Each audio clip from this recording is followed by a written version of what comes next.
Hey, Bryce. Yep. Did you hear the rumours Nah. about the Metroids? Yep. Apparently Bandai Namco's helping develop. Yep. Nice.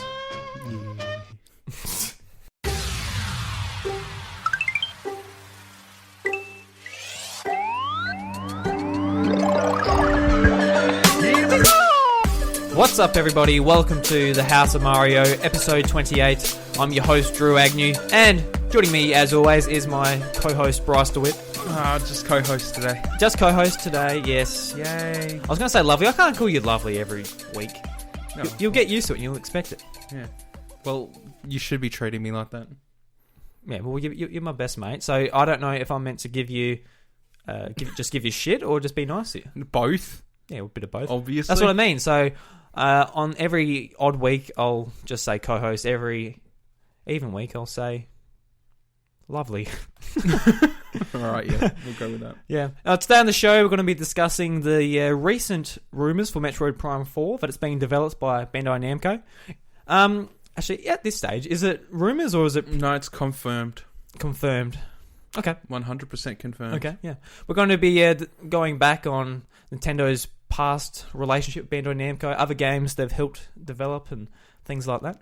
And just talk about other companies having hands in Nintendo stuff in general, I guess. Yeah. Because that's happened a lot. There's over a recent long times. history. Yeah. Mm. Well, at least over recent times it's been more prominent, you know. Yeah. But before we start discussing that, I just want to... the last 3 weeks we've been using a new intro song, which we've failed to mention at all. I just want to say thank you very much to GrooveCube, who's allowed us to use his music. And you can find his music in... We'll include the link to his SoundCloud page in every episode, so you can go and have a look. He's been featured in... I think that exact song actually was featured in a Nintendo jukebox we do at the end of each episode. So yeah. No, I think so. So yeah, let us know if you like it or you don't like it or whatever. Yeah. Feedback is always welcome on the show. I think it's lovely. You think it's lovely? I think it's lovely. That's nice. Thanks, Bryce. Yeah. We're continuing on that anyway. So, was it earlier this week, Eurogamer dropped a bomb. Earlier last week, technically, but yes. Yes. Yeah. Because we've been talking about Nintendo DS for 2 episodes. Now we're coming back to the present. Mm-hmm. Yeah. We've come back from the past, and now we're back here again. Yes. Talking about our little friends at Bandai over there. Our little friends. Yeah, they're not our friends, and they're not little. Well, they are now. Okay. All right. Yep. Yeah. BFF with Bandai Namco. But yeah, there was rumors circulating. I think it was last week or the week prior, where they were supposed to be having a hand in Metroid development. Mm. Turns out that apparently, and this is just by what was flying around Twitter or whatever, and it was confirmed, yes, they are indeed helping development. So the rumor initially come from a job listing one of the employees put online. So basically he said there's a he's falling over my words. He's working on a brand new or an unannounced IP, both a first-person shooter and action-adventure. That just says Metroid Prime in a nutshell. There's not a lot of games that get described as that. No, yeah. And it's exclusive for Switch, so a lot of people naturally went there and rumours started going around. And Eurogamer, come on, I don't want to talk about the Eurogamer article too much because I dare say listeners have caught up on it a lot by now. And that's not necessarily the point of this episode, to go into just the rumour itself. Yeah. Yep. So, like, a lot of past games have been developed by, co-developed by Bandai Namco as well. We've had Smash Brothers, Mario Kart 8, they've had an involvement in, and lots of other games.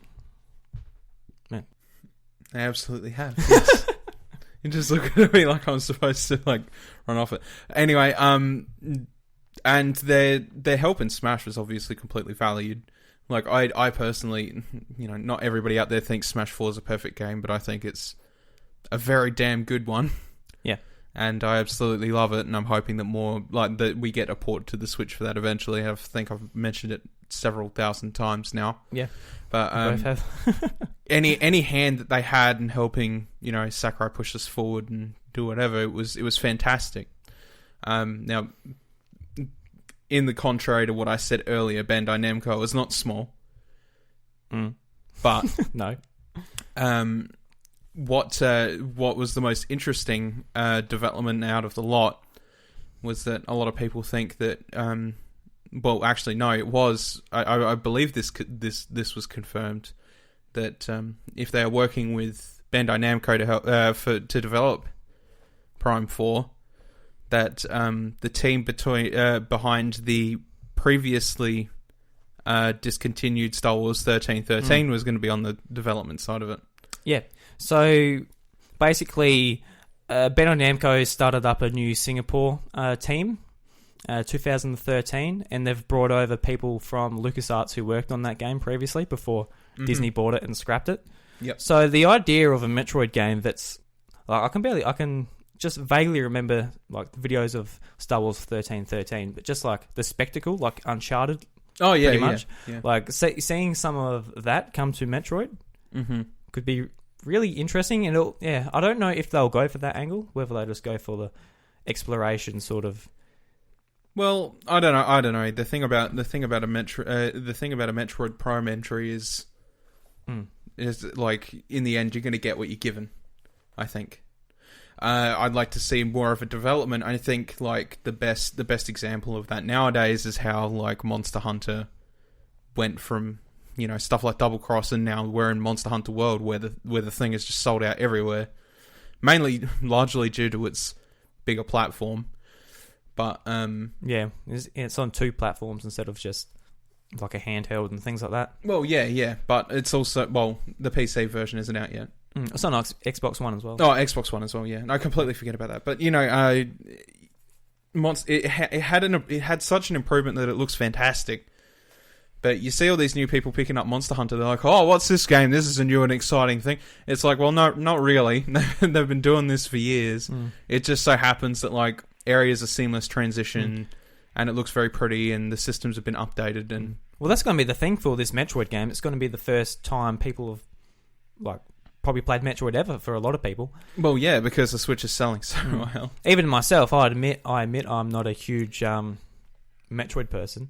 But I'm keen to sort of get into the new ones. I think to a degree you like Samus as a character, though. Yeah, I like Samus as a character, yeah. From Smash Bros. And I think a lot of people feel that way as well. Yeah. I wasn't really into Metroid either, really, until probably I played Prime 1. Yeah. And that was my entry point into the series. And then from there it was just kind of like segue into like, oh, you should play the 2D ones. So I did. I played a bit of Super. Played some of. Did you ever finish Super Metroid? No, I haven't. No, I haven't either. The thing is, once you get lost in a Metroid game, you get lost. You get really lost. Yeah. You get really lost. So like you put it down, you forget about it because there's other things coming around out at the time, and especially when you're going back to an old game.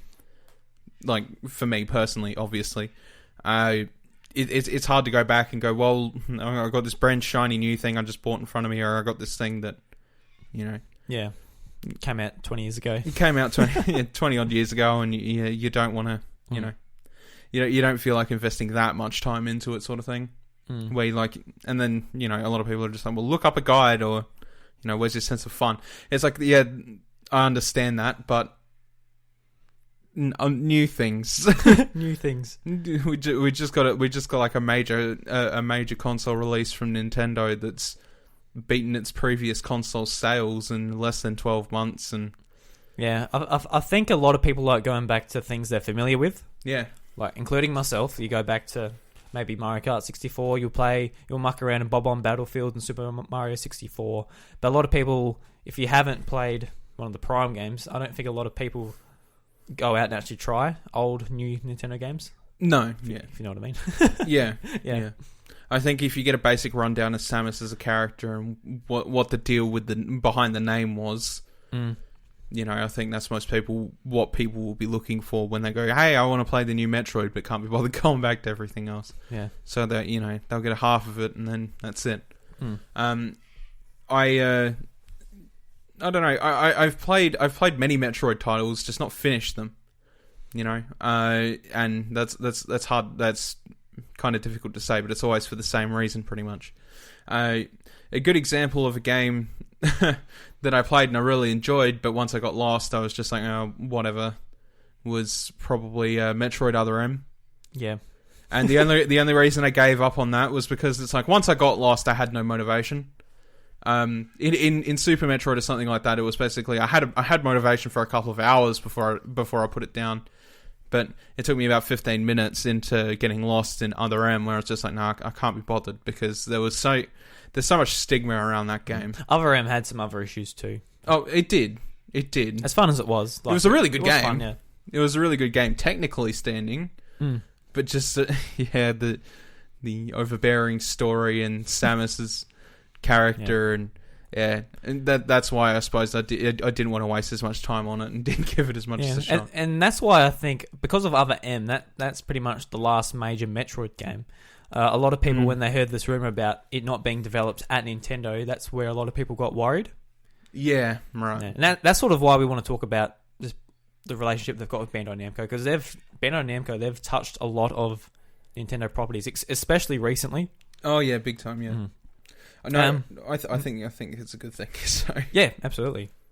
Like last year, in an interview with Bill Trinham, just when the game got announced, he said that it's being developed by a completely new team and it's still being directed by Mr. Tanabe, who directed the previous 3 Prime games with Retro Studios. Yeah. So it's still got that got the top director at the top with the vision, and it's also got hopefully a brand new excited development team to really bring the series to where it needs to be. Well, that's exactly how it should be too. Like, you can whinge and complain about a development team all you want, but as long as it's the same visionary that made those games. Yeah, and a lot of people say, I want Retro Studios to make it. People forget that Retro Studios, they are a completely different group of people now. Yeah, a lot of them went off to 343 to make Halo, and that's pretty much spread out since then. Yeah, as well. Yeah. I don't know. I've never really known how to feel about Retro, I guess. They make good games, but it was kind of like, well, yeah.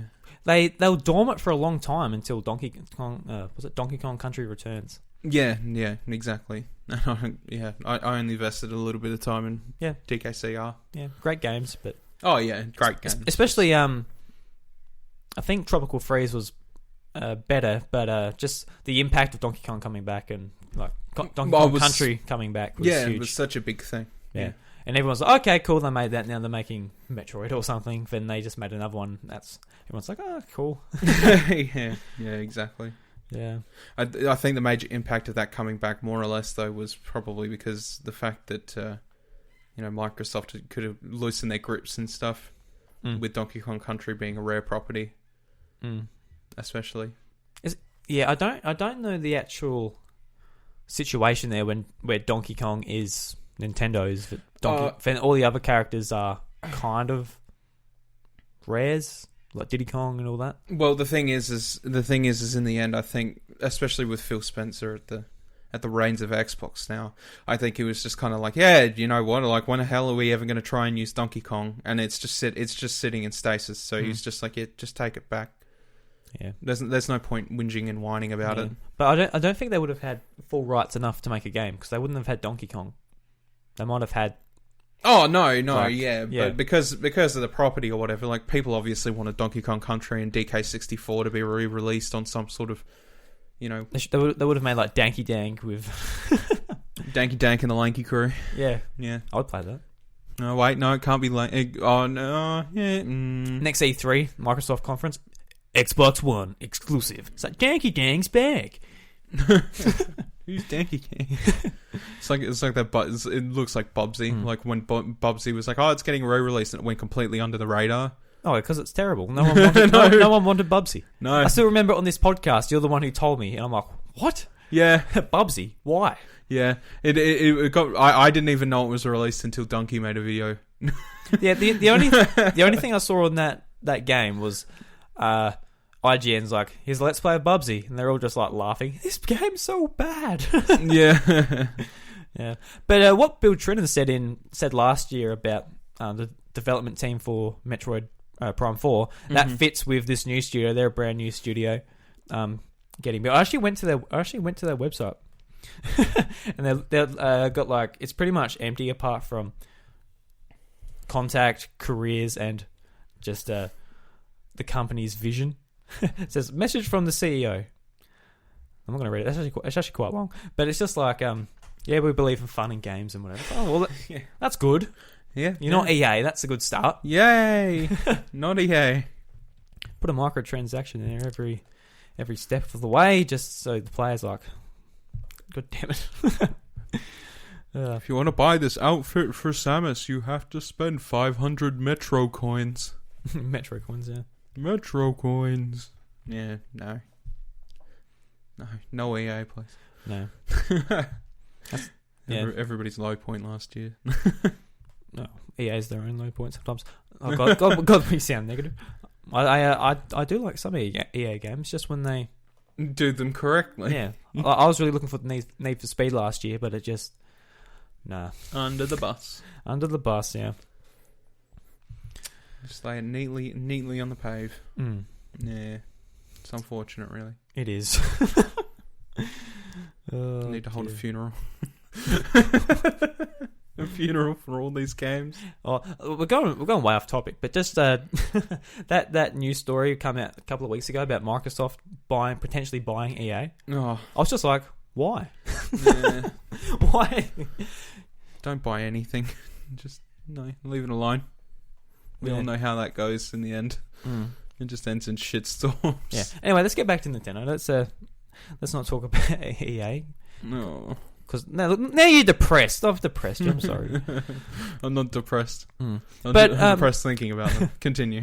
I think like a lot of people are like, oh well, Metroid's been developed by Bandai Namco, so it's gonna have Bandai Namco slapped all over the box. It's gonna be a completely different game to the originals. But I feel like a lot of us went through this with Super Smash Brothers. Yeah, consider the subtlety of Smash Bros when you're thinking about this topic. Yeah, I think is the major thing you need to think about here. Bandai Namco's like logo on Super Smash Bros on the box or in the game in the credits is the same size as Sega, Game Freak, Capcom. Yeah. It's the same size as all of them. Like they haven't put their name anywhere. Yeah, especially since they need to be fair when you consider the fact that all these properties are being used in this one game. I think the logo will play a bigger role in the Metroid box, but I don't think it'll be jarring like people are suggesting. No. I think it'll be fine on the box, to be completely honest. Yeah, why not? Well, I mean, Ninja Theory and was it Ninja Theory? No, it wasn't Ninja Theory. What? Who did Other M? Techno Koei? No. I'm making you think now. I don't think it was Koei Tecmo. Yeah, that's what I meant. No, I'm pretty sure it was Ninja Theory thing. It was Ninja Theory? Okay. I'm pretty sure. We'll go, if we're wrong, well, we'll throw the podcast in the bin. Okay? Yeah. All right. Yeah, but no, considering I want people to, like, if you're listening to this and you have your concerns about it, I want you to think on it for this perspective. If you played Smash Bros and you played Mario Kart in the last couple years, and you enjoyed them, the last iterations of those two games, and you barely even, like, you wouldn't even know unless you read about it or looked at the back of the box, and even then you could just assume that Bandai Namco was Pac-Man being in the game, of Smash Bros. You wouldn't even thought of any of them helped if you didn't know about it.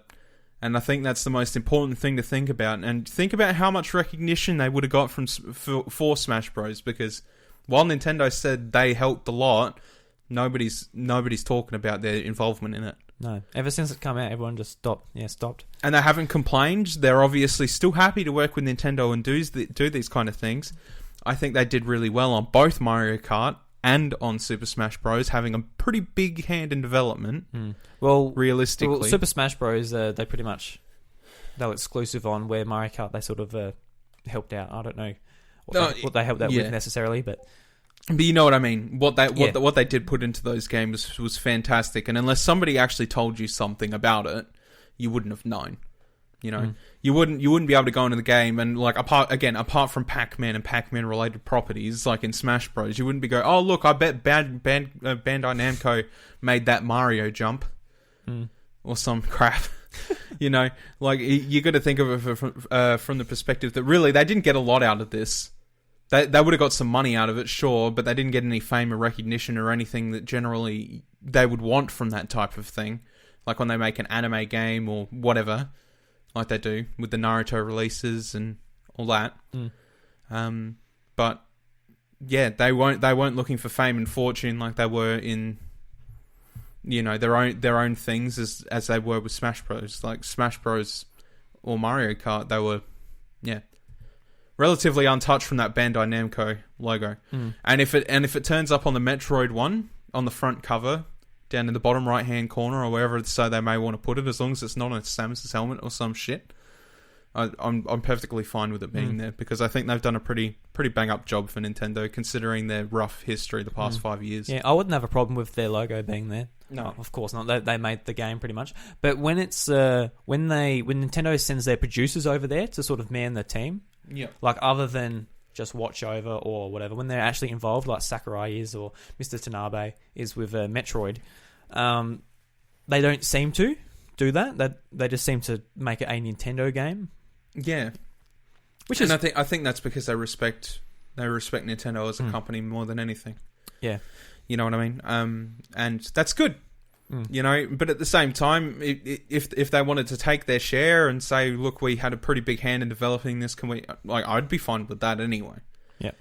Don't be worried about the fact that Bandai are doing this shit with them now, because honestly, it's helping them a lot. You know, I think that's the major thing to take away from it. Yeah. And like people might not know or forget, but Monolith Soft, who develops the Xenoblade games, They used to be 100% owned by Bandai Namco. Yep. Yeah. And Nintendo bought 80% of their shares, so I think the other 20 still belong to Bandai Namco. So they're essentially business partners. Yeah, they are. Those games, yeah. Which is good. Yeah. You know, again, Xenoblade is they're gems of games. They're really fantastic, and the fact that, you know, despite the fact of all this throw around and stuff like that Bandai Namco and Nintendo are cooperating just as fine as they ever were, is perfectly,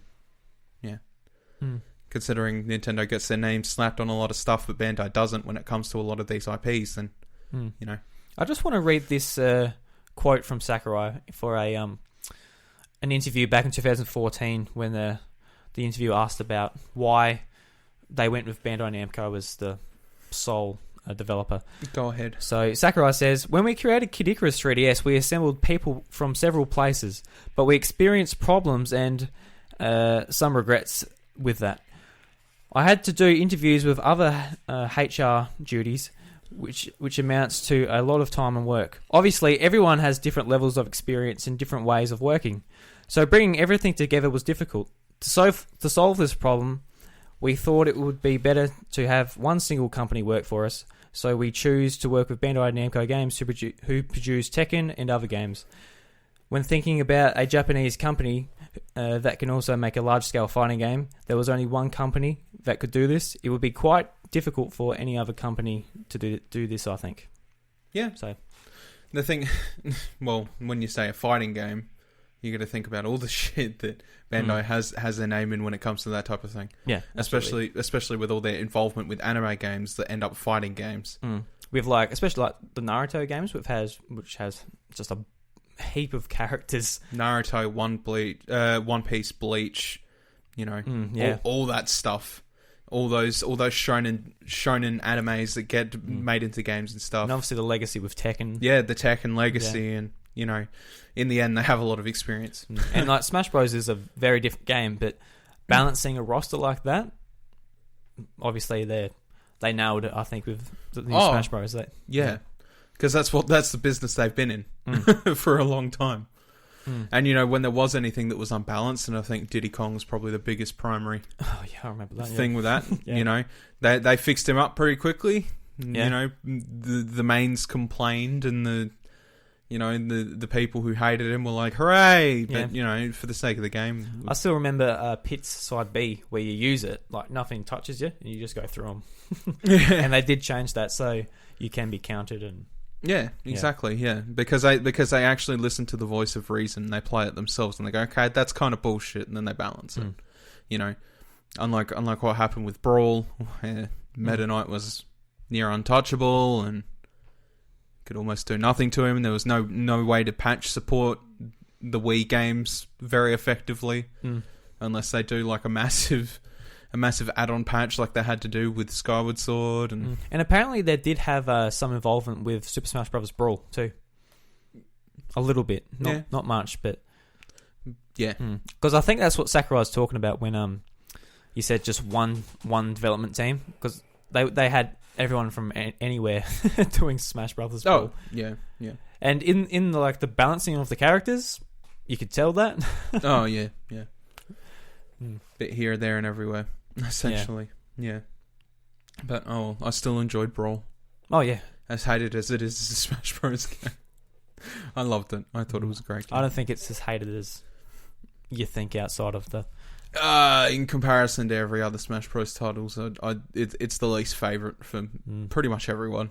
I really want to go back and play it. Oh, because Brawl is fun. Brawl is fun. It's stupid. It's stupid, dumb fun. Like, it's not even. I understand that it's not a competitive level type of Smash Bros, but it's fun. Didn't need to be anything more than what it was. Subspace Emissary was fun. I love the Subspace Emissary. Yeah, I like the story that was attached to it. Yeah, ignore that piece of shit. Computer notifications. Yeah, it doesn't know when to shut up. No. I was listening to the Hungry Gamers podcast today, and one of them turned on their Xbox. Yeah. And I was in the car, and I said, boop, and I went, what the hell? Like, then Ali was like, oh, I turned on the Xbox. I'm like, oh, well, that's what it was. I'm like, that sounds so familiar. What is that sound? See, the thing is if you turn on my Xbox, you'll never know what it sounds. You never know what the hell it is if you're on the phone with me, because it makes Halo 5 noise. Oh, does it? Yeah. Oh, yeah, you've got the limited edition. That's awesome. Yeah, I've got the limited edition one. Yeah, the Halo 5 Guardians Xbox. I'll turn on your Switch, it just goes... Switch. Ping. Yeah. It's as much noise as it makes. But yeah. So... Personally, I feel pretty happy with Bandai Namco. Oh, brand new team, brand new Metroid game. I'm really curious to see how it turns out. Summarizing it, yeah, I agree. I think that's I think it's good news considering their past track record, and I have a lot of faith in Bandai. To be completely honest, there's not really a time I've ever had a lack of faith in them to create a game. And like I wasn't like into following the news as much back when Metroid Prime 1 came out, but apparently a lot of people were skeptical about Retro Studios being a brand new American company outside of traditional normal Nintendo as well. So it's a pretty similar situation. Yeah, exactly. You know, you got to remember that it's happened before, and it's going to go through its throes, and we'll just have to wait and see. Yeah. But I think it should be good. So Bandai Namco Singapore, we have faith in you. Oh yeah, give absolutely. Us a cool game. Yeah, I'm looking forward to your cool game. I want a battle royale mode, Metroid. No, I want to drop from a plane, a spaceship as a morph ball. That'd be actually pretty cool, actually. Yeah, no battle royale. Yeah, I was joking. No battle royale. I was royale, joking, actually. but you know, if it's in, I'll play. No. But yeah, briefly before we, how far are we through this episode? No, we're not going to finish the episode here. No. I'm curious. I'm just curious how far we're through the episode today. It's 28 minutes and 34 seconds. All right, good, because I did want to spend a bit of time after talking about Bandai and why we're happy with it. I just want to point out, I've never thought I'd say Bandai Namco this many times in my life. Bandai Namco. I feel like I've said Bandai Namco that many times. Oh, over and over again. Yeah. I just wanted to touch on like similar situations that's happened with other companies, or whether it's been crossovers or, you know, of series or whatever, and how they've worked with Nintendo, and, you know, because a lot of stigma around Nintendo is a lot of people just assume that it's like, oh, it's just Nintendo developing the games, but, you know, 90% of the time, that's not the case. You know, some companies are always lending a hand there somewhere. And outside their main development studios in Japan and stuff like that, you have people from Nintendo of America, NOA. Yeah. They're always looking for partners to come in and help develop games, or you know, or even games that have become a part of Nintendo's repertoire, like what happened with Bayonetta. That's a big thing. Just reaching out and being like, "Hey, here's the money, make the game," and they're like, "Yeah, yep, yeah, we're faithful." Because that was a big thing in the news this week as well. Was the director of Bayonetta saying that asking for Bayonetta on PS4 or Xbox One at this point is like asking for Zelda on those consoles, which is a pretty big thing to say, and it shows his commitment towards Nintendo, I guess. You know, for saving his project. But yeah. So, what are some of your favorite Nintendo collaborations they've done with other companies where they've taken Nintendo's IP and used it? Well, the thing is my favorite consistent one is probably Warriors Projects. I was expecting you to say that. Yeah, I think the thing is just like, and I'm more than sure that I would have mentioned this before as well, but I just like the wackiness it sort of brings. It takes the worlds of like Fire Emblem and Zelda, and it puts them in a scenario where you just feel overpowered as hell. These characters have really flashy abilities, and it just looks good. It's just a different way of looking at those games that are within the same genre. To be fair, but also one of my favorites, and this has also been mentioned when we talked about Mario sports games, was Hoops. Oh yeah, Square Enix. Yes, right. Square Enix. Yeah, that was a damn fun game. I was looking around at the because we were talking about the DS games, and we obviously haven't cleared the mess up on the floor. Yeah, we've still got my DS games scattered from us. Still a pile of DS games on the floor. It was a hot week last week. I was sharing. I was busy. I feel you. It's okay. It's all right. No problem. I've got no respect for my DS games. but I looked down at the floor and I could just see Mario with a basketball on his finger. I'm like, oops. Yeah. Oops. And like for me playing that, I discussed last week on the episode. That game didn't click with me that well, but seeing the Final Fantasy characters, just playing basketball with Nintendo characters, just fucking cool idea. It worked really well, and all their special, they all had special abilities and stuff, and all the Final Fantasy characters had their own special abilities, and it's just cool. Final Fantasy fans are going to shoot me. What's the cactus's name? Oh, Cactua. And he's just an enemy. Yeah, right. Yeah. The thing is, there's not a lot of I don't know, especially nowadays. I think like if you were to know what the hell a Cactua was, you would have to, or Cactur, either way you want to pronounce it. Cactur, wasn't it? I remember Cactur. Cactaur is how it's spelled. Yep. So Cactar. Yeah. The thing is that like Cactuars are older Final Fantasy enemies, realistically. What, from Final Fantasy 3? So no, I think like Final Fantasy X and below mainly. Yep. Okay. Because 11 was the MMO. I'm not sure how many Cactuars you see in fucking 11, because I never really delved that far into it. Final Fantasy 12, there was probably some in there somewhere, but nothing too noticeable I can think of. And then Final Fantasy 13 was more of a serious approach. Final Fantasy 14 is more an MMO. I've never seen a Cactuar there in my 300 days worth of playtime. Jesus. And Jesus. Yeah, there's none in Final Fantasy 15. They've disappeared off the map now, so I don't expect that many people to know about them. You would have had to have played in the PS2 era or below to really remember them. But yeah, anyway, you were saying how annoying he is, I guess.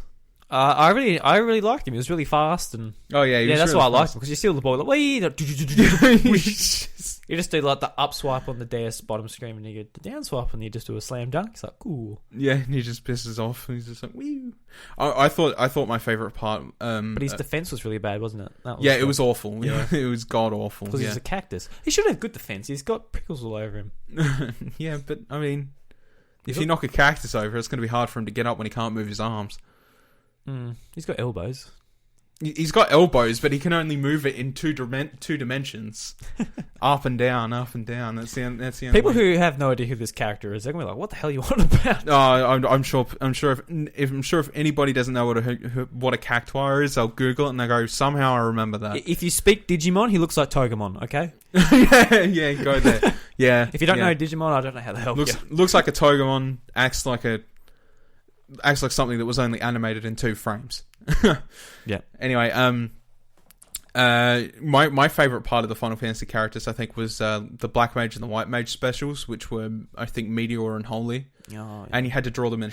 You had to tap them in a star pattern. Yeah. I love that. I thought that was great. Yeah. It was so hard to unlock those characters, though. In the end, I don't know if I might have. I can't remember. I remember really enjoying that theme music. That's the theme. Yeah, I was so about to good. say. The menu music. I just like left it on. Oh, you're doing it justice. You're doing it so much justice. 3 on 3. Everyone's like, yeah, that music is good. Bryce, keep singing. 3. No. I think one of the more noticeable collaborations Nintendo's done is with Zelda and Capcom. Yes, doing the Game Boy games and doing an actual Zelda game. Yeah, and Minish Cap on Game Boy Advance. Yeah, Minish Cap was such a damn good game. They're such good games, and also you wouldn't know if it didn't say Capcom on the box. You wouldn't know. Yeah, much like Bandai Namco with. I mean, the Oracle games were also Capcom. Yeah. You know, that was like that. God, that was a big debacle. That one. It was supposed to be a trio of games like Pokemon games, and didn't work out. And really? What's that story? What's the third one? I don't know about the third one. It was supposed to be Oracle Seasons, Oracle of Ages, and Oracle of... God, I can't remember what the last one was. Oracle of God. Oracle of God, but it was supposed to be like the Emerald version of those games. Yeah. Where like... it was just deluxe, but the thing is at the start... have you ever played them? Yeah, yep. Then you know at the start of them they have two goddesses. Yeah. Right. That was supposed to be... based the third one was supposed to be based off the Furore equivalent. Yeah. And they're all supposed to link up together, and then obviously Seasons had one mechanic, Oracle had another mechanic, and then the third version was supposed to have both in some sort of context, or melded the worlds together in some kind of context, where sometimes you would have to use the time travel, or you would have to use the seasons to get past an obstacle. So there was no in there full but. And so you have to verse Team Magma and Aqua. Yeah. Same sort of deal. Yeah. That was supposed to be a whole thing, but it never ended up working that way. And instead, we got 2 games that were brilliant games. They're all right, but at the same time, if you wanted to get everything, required a severely convoluted system of linking up Game Boys and being a massive pain in the butt. But yeah, regardless, still fun. Capcom really knows how to make a decent Zelda game, actually.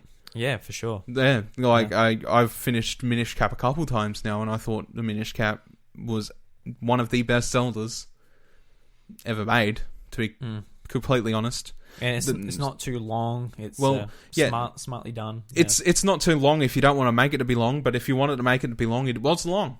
Yeah, you can go and look for everything. And, it was good. It was a good balance of like, hey, you want to play this game and you want to get through it quick and you want to experience a short Zelda story, go ahead. Or it's like, if you want to experience a world that was vibrant and had like a lot of collectibles and shit, then you can go ahead and do it that way too. You know, Capcom makes a damn good Zelda game, and I can't fault them on it at all. I enjoyed them too much. And they also made the I don't know if you saw this in the news, but they made a Luigi's Mansion arcade machine. Yeah. Never played it. That'd be actually quite fun. I think there's a lot of Nintendo arcade-based machines I want to play. You know, the Mario Kart one looks really good. Had you played the Mario Kart arcade machine? No. So that was by Bandai Namco. Yeah. Wow, who would have thought? Yeah. They made a popular Mario Kart property in Japanese arcades. Who would have thought? Yeah, because it is pretty popular. A lot of people I've seen videos of it. It's the only thing I've ever seen a video of in the Japanese arcade, unless it was the what was it called? It's like a drum game. Oh yeah, that's the only other thing I've ever seen in a Japanese arcade. That looks like fun too. That looks like fun too. It was on the that was on the Wii too. Actually, that Yeah, game. it was. Yeah. They made a software based Wii version. I can't remember what it's called. I'm just gonna say Doki Drum Master. Doki Doki Drum Master something or other. I don't know. Yeah, Doki Doki something different. But it's popular in Japan, and like it looks like a fun game. And it was the same with the Mario Kart as well. The Mario Kart arcade machine was really good and looked pretty professional and looked fantastic. And you know, it's no surprise really that these companies can pull off something nice. Going back to Square Enix, I think the big honourable mention for people who played a lot of Super Nintendo was probably Super Mario RPG. You can't forget that one. No. It's hard to forget. As goofy as the art style was and all that, it was the brilliant example of an RPG. I hadn't actually played it, but just seeing the... I made you play a little bit of it on stream. I played a fair bit of it on emulators, but I hadn't actually finished it, and but YouTubing the last boss, like just seeing how Final Fantasy the actual last boss is. Oh yeah, there's an actual Final Fantasy boss in that game. Oh, is there an actual? Yeah. You can actually unlock. You have to like get some collectibles of some kind, but once you finish the game, and you actually unlock this door that's in one of the towns, and it's got a Final Fantasy boss in there. I couldn't tell you which one it is. It might be Odin, maybe. I'm not entirely sure. Yeah. But it is an actual Final Fantasy boss just inside this door in the middle of a town, and yeah, it was a nice little Easter egg. Did they make it super hard? Oh yeah, it's the hardest boss in the game by technical limits. Okay, yeah. Apparently, but I haven't gone to visit myself, obviously. But I mean that project truly shines us into what a good collaboration can do. People are still asking for Gino to be in Smash Bros nowadays, and Gino's a damn cool character. But at the same time, it's like, yeah, how do you recover from that? Like, how are you going to get that back after Square merged companies with Enix and became Square Enix? And, did they make it before they merged? Yeah, they did. Okay. It's a whole property mess. Like, it's not like Rare where it was plain and simple Nintendo v Rare. Would Square Enix own the characters that aren't Mario, Luigi, Peach, etc.? Oh yeah, in that game they do. They do. Okay. That's the thing. Is everybody wants Gino, and they're like, oh yeah, whatever. But you know, you think of it at the time, they wanted Gino. They're like, oh, we really want Gino. Give us Gino in your game. But I just think of the Gino's Pizza Parlor. Yeah. So give us Gino's. Oh yeah, I'm hungry, man. Give us Gino's. But you think of it that from that perspective. But like, if Nintendo approached Square Enix at the time, and they're like, listen, we want one of your characters in our game, but we don't know who we want to go with. Do we want to go with Gino? Do we want to go with Cloud from FF7? Yeah, well, yeah. And they're like, well, we're pushing a new Final Fantasy game, so it's going to have to be Cloud. So they put Cloud in Smash Bros. Yeah. You know. I assume more people voted for Cloud. I assume so. Oh, who would know? Yeah. Who would know? It wasn't even a matter of votes with them, it was just a collaboration, I think. Because who was it the one who was like Bayonetta and the runner-up was who? In the polls? Was it Cruel? I can't remember. King K. Rool. Did they release the runners-up? They did. I think King K. Rool. I think it was King K. Rool. Everybody really wants King K. Rool, but everybody forgets he's a goddamn rare property. Everyone forgets why. Why do you want King K. Rool? Why do you want King K. Rool so bad? It's like, because he's an iconic enemy from DKC, and he's really. And from Nintendo 64, like Donkey Kong 64, it's like that's great, but he's also a rare property, which is half the reason we had trouble trying to get Donkey Kong Country back and 64 back in the first place. Yeah, there was no way we were getting him. He's a scrapped character. They're not going to do anything with him anymore, but he's trademarked under Microsoft. And if you're able to unlock the rare vault as well, get Banjo-Kazooie, get someone from Perfect Dark, get James Bond. Yeah, I don't know.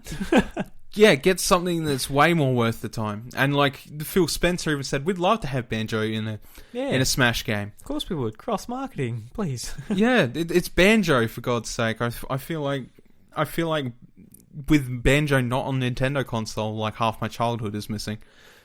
Yeah, like personally, I wish it'd come back. To be fair. Not on any console. Well, yeah, I mean, you can still play Banjo-Kazooie and Tooie on Xbox, and yeah, I think that's pretty much the only reason I've got my Xbox around at this point is to play a bunch of old games. You know, Your Xbox One. yeah, my Xbone. Like I'm kind of just like at that point where I'm like, I don't know. I could trade this in and my PS4 and then get a PS4 Pro and probably be happy with that. But at the same time, where am I going to play my Banjo-Kazooie? I'm going to have to play it on emulator, and it's not the same. No. I'm waiting for a Nintendo 64 Mini. So if they're as easily moddable as a SNES Mini, I can just put Banjo-Kazooie on it and not have to worry. I can just go, yep, bye. That'd be great. I still need to mod one. It's really surprising how easy it is. Well, we were just talking. You were just like mucking around with it. Yeah, and you got it going. I'm like, oh well. Yeah, we were talking. We were talking about the podcast one day, and I was actually editing the episode. Yeah, he was editing the episode, and he was sitting there. I'm just like, I'm like, give me 2 seconds. I'm like, I'll be with you in 2 seconds. I just want to try something. I literally plugged it into my computer, ran a program, dumped a couple ROMs on it, pulled it out, and then plugged it back in the TV, and there was like, it was there. It was done. It was crazy how easy it was to mod. You didn't hear it from us though.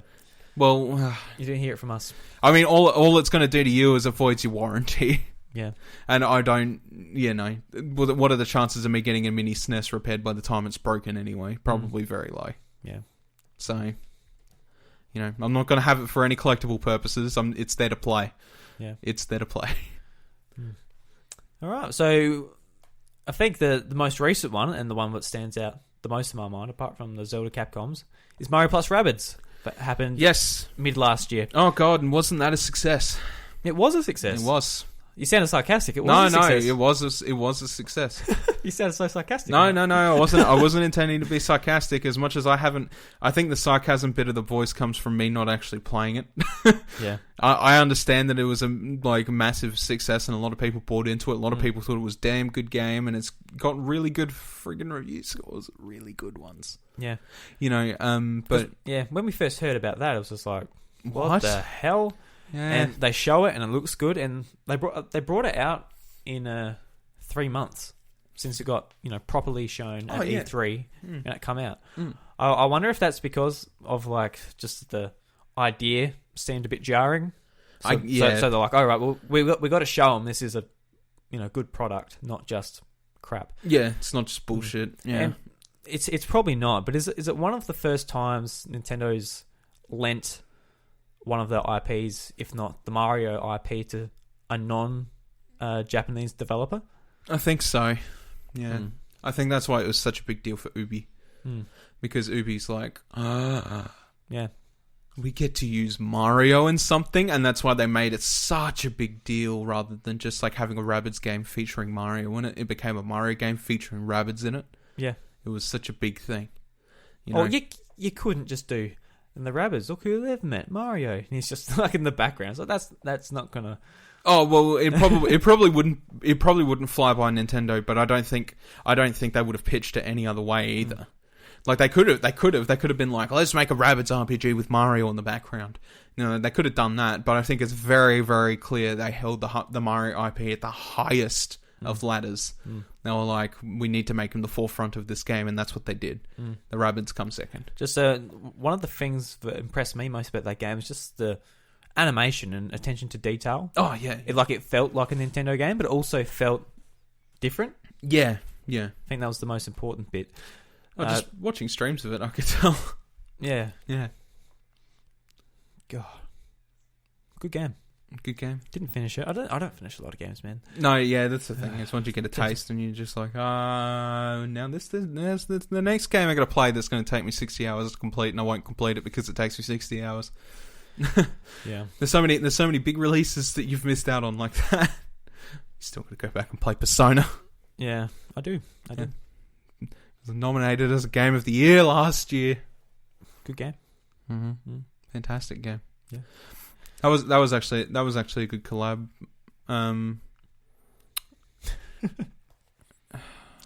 Persona and... No, I had actually... Shit. You actually shit? Oh. No, I lost it. Immediately. God damn it. What, did they work with Sega? Did they work with... What are you thinking here? Actually, I'll piggyback off that. Okay. Because I can't remember what I was going to say, but Mario and Sonic at the Olympics. Of course, yes. Mario, how did we forget about that? They finally come together in their own games. Yeah. It was at the Olympics. Yeah, it was at the Olympics. And to be honest, those games, some of them, at least some of them, weren't too bad. Mm. The DS one was... I never actually played them. The first DS one was actually fun. Yeah. It was actually fun. I don't know how, but the first DS one was actually half decent. The Wii one was probably okay too, I assume. Yeah, I don't know. I didn't really play them. Yeah, that's the thing about them is they eventually just become like a yearly release. Yeah, almost. Yeah, every 2 years for the Olympics and the Winter Olympics. Yeah. Well, bi-yearly then. I don't mean this in a bad way, but one should come out for the Paralympics.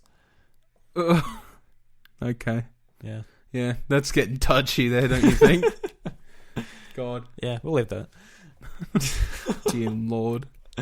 You have me in shock and horror. Holy crap. No, it doesn't have to be bad. Just Mario, he's in a wheelchair and he's racing. Be like Downhill Jam, Tony Hawk's Downhill Jam. Remember that, Jam? No. Tony Hawk is dead to me. The last time it was alive to me was PlayStation 2, and that was it. Yeah. Now it's been gone since then. Mm. Sayonara, Tony Hawk. Sayonara, Tony Hawk. And sayonara to you guys, because we're going to end the episode there. Yay. Yay. Well, guys, thank you very much for listening. You can find us on Twitter. Bryce, where can they find you at? And they can find me at Bryce DeWitt on Twitter or IV Revan on Twitch, which is still inactive at the moment. Why is that? The thing is like I want to play stuff like Celeste, but I've been enjoying them so much on my own time that I'm like, I just want to indulge. Yeah, I'll probably get back to it soon though. The big news for Xenoblade come out this week. Where there was a lot of new content dropping when you go into New Game Plus for Xenoblade. Yep. So now that I've finished the story, I'm thinking about going back in New Game Plus and going through all that new stuff. Sounds good. Yeah, I've been meaning to get back into Twitch too. Yep. But I'll got to get set up a bit more. We're recording the podcast literally on a little file cabinet. I'll tell you what. If anybody is interested, I will take a picture of it before I leave tonight, and I will post it up on Twitter. Yeah. So you can see what we're recording in, because it is a spectacle. It's not a spectacle. It's just a bit sad, I think. Oh, dear Lord. And be sure to check out 8bit.net to find some beautiful, beautiful other podcasts. Yes. Yeah. So you can find me at iDruby on Twitter, and you can find the House of Mario at the House of Mario. We have a Discord community. Join it if you like to talk and be social. You bloody gamers. Get social. How dare you, gamers? Yes, you gamers. So there's a link to that in the description. And if you have the time, please leave us an iTunes review. Yes. It helps with the statistics, and it also helps just get feedback on the show and just know what we're doing right, wrong, vice versa. And I actually want to read a review we got. Oh. So it starts off, it's by Jamie, who wrote in last week, if you remember. Yes. It says, minor issues, but great overall. I actually butchered that. Minor issues, but overall a great Aussie podcast. I assume it says that. It's got ... It's dot down. So it says, the guys at the House of Mario showcase a passion for the gaming company that is Nintendo. These Aussies are very laid back in their discussions, but it makes it easy to listen to.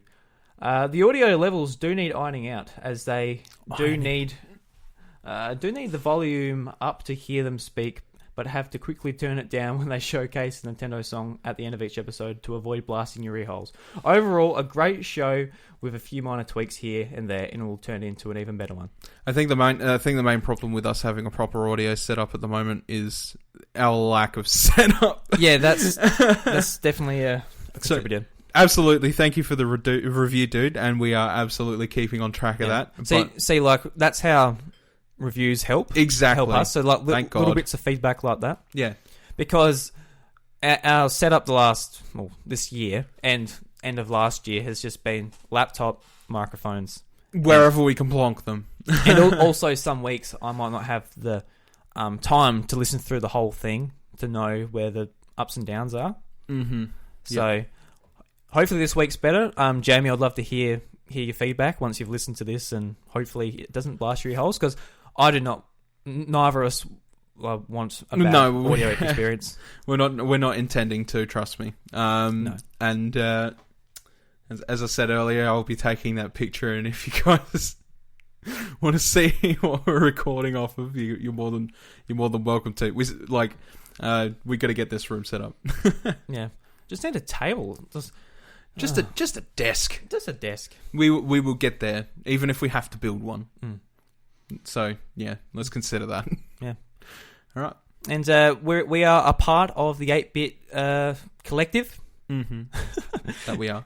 That we are. And I just want to give out a shout out to another member of the 8-Bit collective. So Buddy Watson and Dash Gamer, they've started the podcast together called the Dash Culture podcast. Mm-hmm. So they talk about pop culture, all those types of things, and I'll read you their description. So gaming, movies, music, and anime. What else does a nerd need?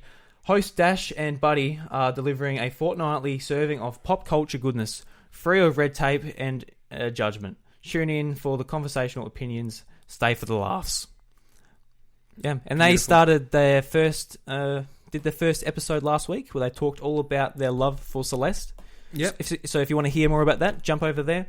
There'll be a link in the description to get there quick smart. I would also like to add that if their name sort of sounds familiar, it's a meld of 2 previous podcasts. Yes. Mm-hmm. So Dash his wasn't a podcast. He has dashgamer.net or That's right. dashgamers.com. Sorry if I butchered that, Dash. Always forget whether it's com or net for a lot of these websites. And Review Culture. And Review Culture, which was Buddy Watson's podcast. Yeah. I presume he's still doing it. It sounds like he's stopped for a bit because he wants a break, but I think he's still doing it. So go and have a look at Review Culture as well. Yeah, absolutely, yeah. While you're listening to these 2 beautiful people speaking to their microphones about Celeste, yes, make sure you open your browser and you look it up. You make sure. You make sure. I tell you. Don't threaten the audience. Threaten. All right. Well, press X to threaten. Sorry, I'm back. So Nintendo Jukebox this week, Bryce. It's going to be. I've completely forgotten. I haven't even written it down. But the Metroid parody song. What are the Game Grumps? What's their band called again? Oh, we're doing that. Are we? Yeah. Okay, so you're talking about Starbomb, and you're talking about. I think the song is called Regretroid. Yes, that's the one. Mm-hmm.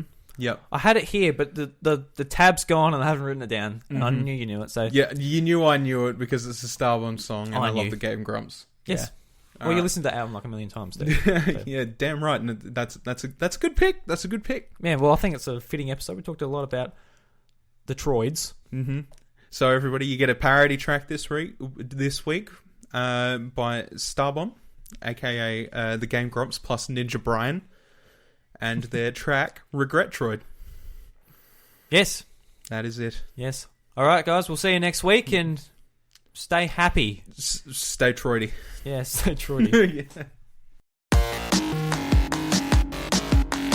Was a bounty hunter in the depths of space, and she could easily combine your stupid ass with your face. Her name was Samus Aran, and she would destroy Metroids. When she wasn't totally pissed, she was extremely annoyed. She stood up to every challenge, no matter however demanding, and her courage was amazing, and her boobies were outstanding. What? Nothing. I was just saying that you're brave. Okay, hey, look over there. It's Crane. I'm the strongest dragon that you've ever seen. You're gonna die, motherfucker, I take the fight scream. I'm gonna swallow you whole, and then you'll go down easy. Then you'll be digested and converted to pieces. I'll take off your helmet, see the fear in your eyes, and your beautiful hair and your well-toned thighs, and your pillowy lips. And wait, you're not a guy? Is that a problem, you fuck? No, prepare to die. Crane was hesitating, but Samus was set to fight. She got into a battle stance that made her butt look super tight. And Crane said, No, wait, I think there has been a gigantic mistake. I actually just wanted to give you some desserts that I baked. But Samus said, What pisses me off most in this world is when enemies get nice when they all find out I'm a girl. So do me a favor and take your cakes and your pies and shove them so far up your ass that they end up behind your eyes. Stop treating me like I'm a sex object. Mother brings a woman, but she gets respect. I wonder if it's because of your huge, disgusting brain. Get the fuck